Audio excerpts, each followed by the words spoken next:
नमस्कार। The news house के खास कार्यक्रम मिड डे में आपका स्वागत है। आज हम देश की संवैधानिक संस्थाओं के बारे में बात करेंगे। लोकसभा, राज्यसभा, विधानसभा, ये संसदीय संस्थाएं कोरोना काल में क्या जनता की परेशानियों से आंखें मूंदे हुए हैं। कल 30 जून को अंतर्राष्ट्रीय संसदीय दिवस था। कोरोना दुष्काल में देश के लोगों की आवाज के प्रतिनिधित्व करती संसद और विधानसभाओं की भूमिका याद आई। सर्वशक्तिमान इन संस्थाओं की भूमिका इस दौरान वैसी नहीं रही जिसकी भारत के नागरिक अपेक्षा करते थे। कोरोना तो ब्रिटेन में भी था। वहां की संसद ने मास्क और फिजिकल डिस्टेंसिंग के साथ पालन का प्रचार ही नहीं किया, बल्कि उस सबको अपनाते हुए अपने कर्तव्य को भी निभाया। भारत में संसद और राज्यों की विधानसभाएं संचार के इन आधुनिकतम साधनों से लैस हैं, पर किसी ने भी इस दुष्काल में देश की जनता के दुख को साझा करने की जहमत नहीं उठाई। अधिकांश जनप्रतिनिधि आपदा के अवसर को बदलते हुए दिखे। उनका एक ही लक्ष्य था, इस आपदा से अगले चुनाव का वोट बैंक कैसे बने।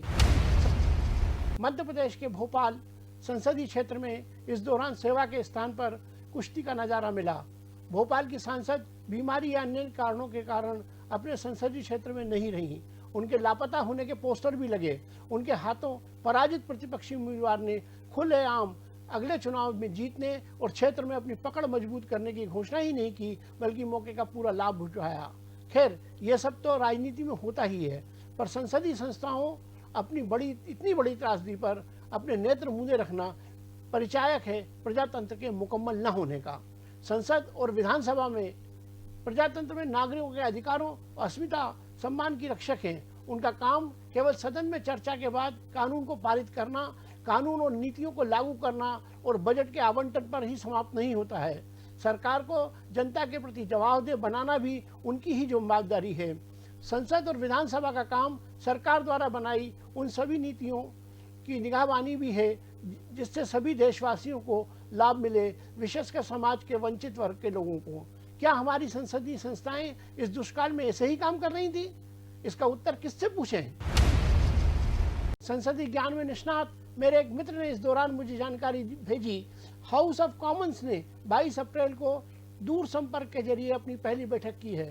प्रधानमंत्री का प्रश्नकाल नई शैली में होते हुए देखना एक सुखद अनुभव था। ना कोई शोर, ना व्यवधान। प्रधानमंत्री की ओर से भार साधक मंत्री ने जवाब दिए। सदन में कोरम के लिए जरूरी सदस्य संख्या मौजूद थी। अध्यक्ष सदन के क्लर्क, सदस्यगण अपेक्षित भौतिक दूरियां बनाकर सैनिटाइज किए हुए माहौल में बैठे हुए थे और पूरी गंभीरता से तल्लीनता के माहौल में बाकी सदस्य अपने घरों या दफ्तर से इस टेली बैठक में जुड़े हुए थे। स्क्रीन पर नाम सहित उनके परिचय प्रदर्शित हो रहे थे। सदन की कार्रवाई का रिकॉर्ड रखा जा रहा था। अधिकारीगण भी कुछ इस तरह से अपनी अपनी भूमिकाओं को निभा रहे थे। हम अनेक मामलों में ब्रिटेन का उदाहरण लेते हैं। यह भी कहें तो गलत नहीं होगा कि हमने बहुत कुछ उनसे सीख लिया, पर सारा अच्छा नहीं अपनाया, बहुत सा छोड़ दिया और जो विकसित किया उसका लक्ष्य वोट बैंक, कुर्सी और सामने वाले की आलोचना तक सीमित रखा। ये सारे कर्तव्य संसद और विधानसभा के बाहर और भीतर कभी भी दिख जाते हैं। सदन साक्षी रहता है पर चुप रहता है। शक्तिशाली सदन स्वयं कुछ करने की स्थिति में नहीं होता। भारतीय लोकतंत्र में यही जनता की सर्वोच्च संस्थाएं हैं। इन्हीं के माध्यम से आम लोगों की संप्रभुता को अभिव्यक्ति मिलती है। यही प्रमाणित करती है हमारी राजनीतिक व्यवस्था में जनता सबसे ऊपर है, जनता सर्वोपरि है। संसदीय शब्द का अर्थ ही ऐसी लोकतांत्रिक राजनीतिक व्यवस्था से है जहां सर्वोच्च शक्ति जनता के प्रतिनिधियों के उस निकाय में निहित है जिसे हम संसद कहते हैं।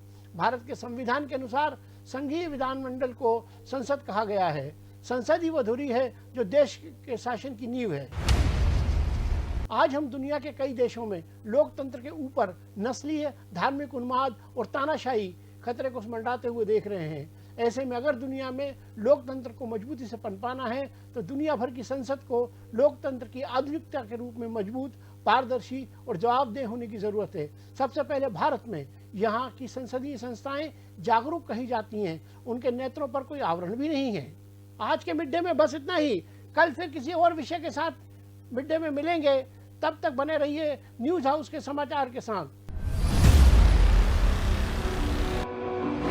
एमपी में कैसा है उपचुनाव का इतिहास? बाय इलेक्शन का गणित है कितना खास? किस दिग्गज की है उपचुनाव में महारत और किसके पास है चुनाव जिताने की ताकत। मैं सुशील शर्मा बताऊंगा आपको मध्य प्रदेश के पावर सेंटर्स की कुंडली। देखिए मेरे साथ उपचुनाव के चैंपियन सिर्फ द न्यूज हाउस पर।